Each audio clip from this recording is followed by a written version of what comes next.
Good morning, শুভ সকাল। নমস্কার প্রিয় বন্ধুরা, স্টাডি বং ইউটিউব চ্যানেলে তোমাদের সকলকে স্বাগত জানাই। প্রতিদিনের মতো শুরু হয়ে গেল ডেলি কারেন্ট অ্যাফেয়ার্স ক্লাস। তো দেখে নাও আজকের ক্লাসে কী রয়েছে। উড়িষ্যা সরকার নতুন সরকারি প্রকল্প স্বয়ং এর অধীনে রাজ্যের যুবকদের 1,00,000 টাকা পর্যন্ত সুদমুক্ত ঋণ দেওয়ার সিদ্ধান্ত নিয়েছে। তো উড়িষ্যা সরকার 1,00,000 টাকা পর্যন্ত সুদমুক্ত ঋণ দেওয়ার সিদ্ধান্ত নিয়েছে। উড়িষ্যা ভারতের একটি রাজ্য, পূর্ব ভারতের অবস্থান এটি। রাজ্যটি পর্যটক মহলে অত্যন্ত প্রসিদ্ধ। উড়িষ্যা এই রাজ্যের প্রধান ভাষা হলো উড়িয়া। উড়িষ্যার উত্তরে ঝাড়খণ্ড, উত্তর পূর্বে পশ্চিমবঙ্গ এবং পূর্বে বঙ্গোপসাগর, দক্ষিণে অন্ধ্রপ্রদেশ ও পশ্চিমে ছত্তিশগড় রাজ্য রয়েছে।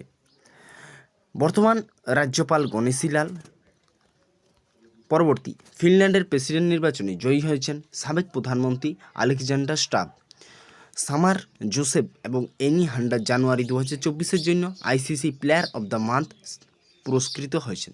তো সামার জোসেফ এবং এমি হান্টার জানুয়ারি 2024-এর জন্য ICC player of the month পুরস্কার হয়েছেন। এর সদর দপ্তর হল দুবাই, সংযুক্ত আরব আমিরাত। পরবর্তী সদস্য পদ 108টি রয়েছে।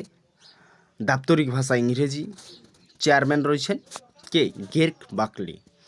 Deputy chairman Imran Khan. পরবর্তী, প্রতি বছর 15ই ফেব্রুয়ারি বিশ্ব হিপ্লো দিবস পালিত হয় এবং 15ই ফেব্রুয়ারি বিশ্ব মাতৃদিবস পালন করা হয়। বীরেন্দ্র সহবাগকে এসবিআই ক্যাপিটাল মার্কেট এমডি ও সিইও পদে নিযুক্ত করা হয়েছে।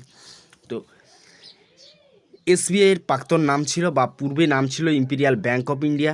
এসবিআইয়ের বর্তমান ডিরেক্টর দীনেশ কুমার খাড়া। তো এই ছিল আজকের ক্লাস। আজকের ক্লাস কেমন লাগলো?